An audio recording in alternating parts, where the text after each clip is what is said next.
We're talking in studio with David S. Goyer. The Invisible is coming out this Friday, and I want to talk about that specifically. It's kind of like otherworldly, what would you say, a suspense thriller? Supernatural thriller. Supernatural thriller. Yeah. And you shot it in Vancouver, and you have this remarkable young talent that you're going to get credit for discovering, Margarita. Yes. How do you say her last name? Margarita Laviva. And she's Russian. So she plays Annie. She plays. She has an arc. That's all I can really say. She has an arc.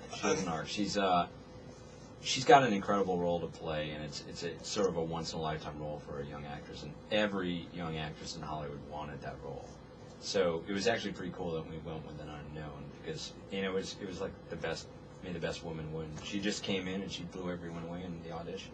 Wow. So you're telling me, like, people that I don't like to go behind that door. I won't go. I'm not going to say who came in, but big names, and didn't get the role, but yeah, lots of big names. So, David, with the more success that you have as your career and your body of work grows, does the studio mess with you less? Generally, I get messed with a little less, but then sometimes I get, completely bent over. Oh, jeez.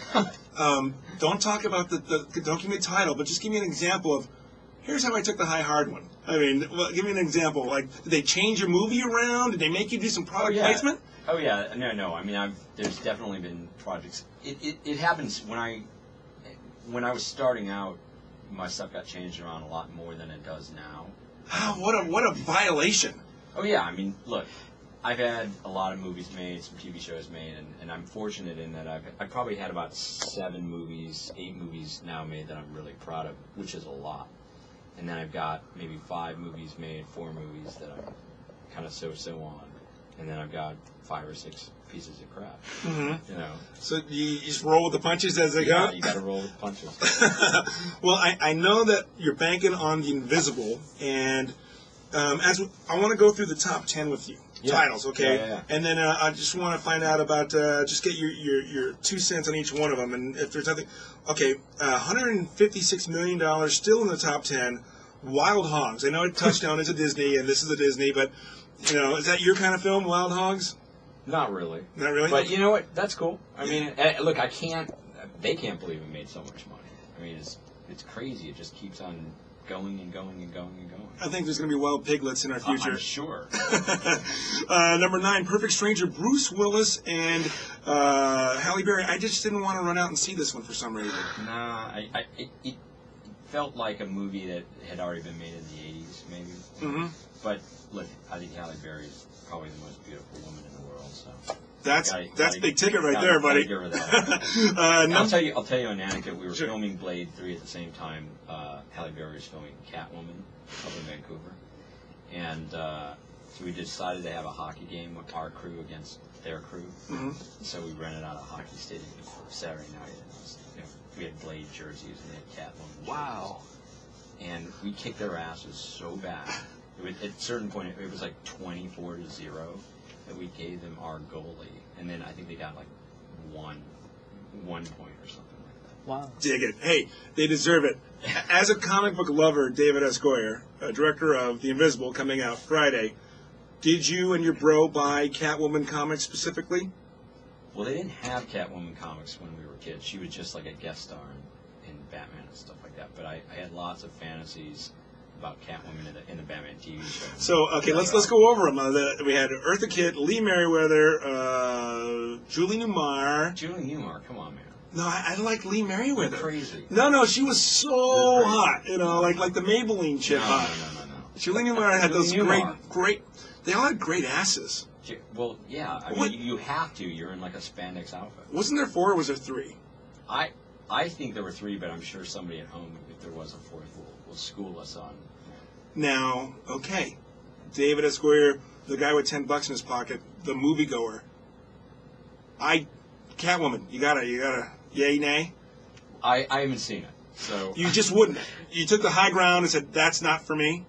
It's not that I wouldn't see a Catwoman movie, but I knew that it had nothing to do with comic books at all. Like, they just completely ignored the comic books and just went in a totally different direction. My contention is, would you have a Lex Luthor movie without Superman?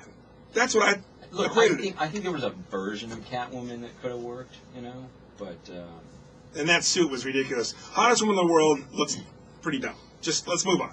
Okay. Number 7, $40 million. Are we done yet? Ice Cube comedy. Number 7, tied again. In the Land of Women. Number 6, Hot Fuzz. Did you like Shaun of the Dead? love Shaun of the Dead, and I'm planning on seeing Hot Fuzz tonight. Atta baby. At number 5, Meet the Robinsons, going on 100 million. No Vacancy. Luke Wilson, Kate Beckinsale. That's a leading lady. Amazing. Yeah. Cutie pie. Number 3, Blades of Glory, over $100 million this weekend. Number 2, Fracture. That's the one I'm ready to go see. He's so in his Lecter mode. It's Sir Anthony Hopkins opposite Ryan Gosling. And I got to tell you, I think now, talk about a talented young actor. Sure. I think Ryan Gosling is possibly the most talented young actor working today. So I generally see anything he's in. Yeah, absolutely. The guy's amazing. If you haven't seen Half Nelson, the guy puts himself through it, Great. And you'll work with him someday, right? I would love to. Oh, God. And the number 1 movie, Shia LaBeouf, the new kid who's been cast as in the new Indiana Jones 4 movie, Disturbia. What's your take on Indy 4? Come on. I'm dying to see it. We've been waiting for like a decade or 2 decades or something like that. And Dave Kep wrote the script for it. He's written some amazing movies. I'm sure it'll be great. I want an educated guess from you, David S. Goyer, accomplished screenwriter in Hollywood. Another accomplished screenwriter. Yeah. Frank Darabont, The Green Mile, so many great movies, The Majestic. So this guy, and I want you to kind of take this question, this guy puts a year and a half of his life creating a script, laboring over it, fine-tuning it, sculpting it, and just presented this Indy 4, and George Lucas just goes, no, I don't. What do you think this guy went through? I don't know. I mean, look, I haven't read the script, so Darabont's a great writer. I don't know why he didn't like it or what was up with that. I mean, but it's rough. I mean, I've done the same thing. Yeah. I spent a long time on scripts, and I've got a number of scripts that are just fallen by the wayside, and them's the breaks. Sometimes it happens, especially if you're dealing with a character like Indiana Jones. They own Indiana Jones, so it's not like you're writing an original or you found a book that you want to adapt or something like that. So, but look, Darabont's made a ton of great movies. You shouldn't feel sorry for him. You shouldn't feel sorry for me. Maybe on a smaller level, did that happen with Flash? Yeah, I mean, to a certain extent, but same thing. That's what I mean. It's like the Flash. That's the deal. Going in. It's like Warner Brothers owns DC. It's not. You don't own it. And the bottom line is we just couldn't agree on a take. Wait a minute. So you crushed it with Batman Begins. Yeah. Global. Yeah. Brought it back. Toys, tickets, series have been revived. Nobody knows more about the tone of the characters in these comic books but you, where you serve as a consultant. Are you telling me there's a suit somewhere that said, we're going to take it this way, and you had the right tone? That's frustrating to me. As a moviegoer, it's frustrating to me. I had... I guess it got announced that Joss Whedon was leaving Wonder Woman the same day that it was announced that I was leaving The Flash, and we ended up having lunch a couple weeks later, and that's just the deal. I mean, you get used to it, in Hollywood. You're always working on more than one thing, and some of them work out, and some of them don't. And I've got 6 or 7 things on my plate right now. Mm-hmm. I'm sure 2 or 3 of them will make it to the screen and be good, and 2 or 3 of them won't. And you get used to that. Was it Ryan Reynolds? Was that your Flash? I'm sure he would have been if I were doing it. Yeah. Do you mind telling me or the listener what the tone would have been for your vision? I mean, it would have been along the lines of Spider-Man. It wasn't like completely goofy, and it wasn't The Dark Knight. You know what I mean? But it was certainly a little more bubblegum than Batman Begins. But that's the Flash. Also, that's the character Wally West.